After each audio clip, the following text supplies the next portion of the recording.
नमस्कार मंडळी, आनंदी किचन या मराठमोळ्या यूट्यूब चॅनलमध्ये तुमचं अगदी मनापासून स्वागत. कढी म्हटलं की सगळ्यांनाच दोन घास जास्त जातात. सगळ्यांच्या आवडीचा विषय आहे तो. आज आपण ताकाची कढी बघतोय. अत्यंत सोपी, पटकन होणारी, नव्याने स्वयंपाक शिकणाऱ्यांसाठी ही तर बेस्ट रेसिपी आहे. चला तर मग साहित्य काय काय लागते ते पाहून घेऊयात. इथे मी ताक घेतलेलं आहे. हे 500 ml ताक आहे, म्हणजे अर्धा लिटर. त्यानंतर आपण इथे हळद वापरणार आहोत. त्यानंतर जिरं, मोहरी, त्यानंतर आपल्याला हिंग लागणार आहे. आणि आपल्याला इथे आलं, लसूण आणि 2 मिरच्या ह्या अशा खलबत्त्यामध्ये बारीक कुटून घ्यायच्या आहेत.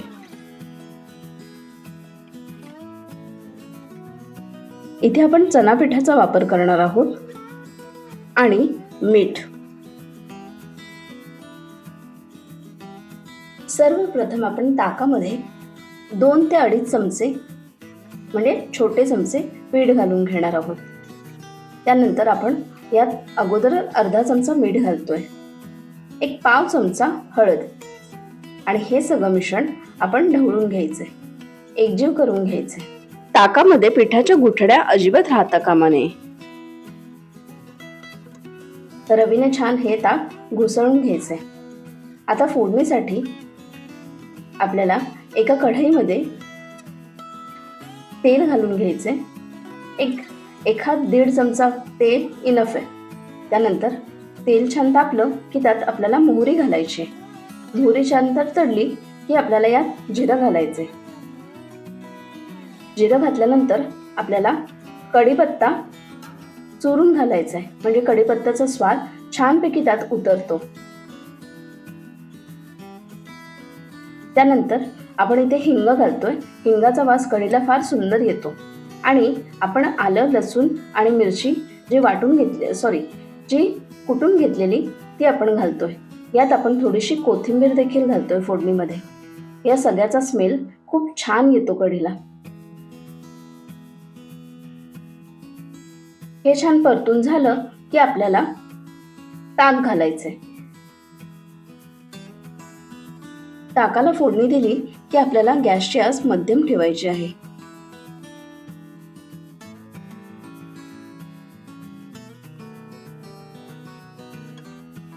आपल्याला यात तुम्हाला जर कढी पातळ हवी असेल तर तुम्ही जास्त पाणी घाला, आणि तुम्हाला मध्यम हवी असेल तर तुम्ही कमी पाणी घाला. इथे मी अर्धा ग्लास पाण्याचा वापर केलेला आहे.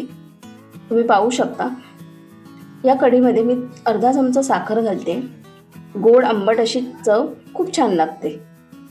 बघा, झटपट बोलता बोलता ही कढी तयार देखील झाली.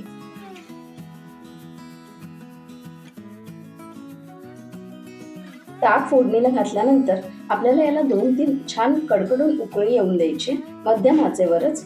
आणि मग ही कढी तयार.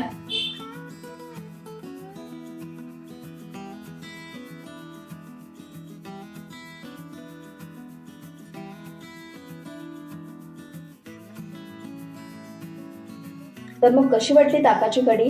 आवडली ना? नक्की करून बघा आणि केल्यावर मला सांगायला विसरू नका.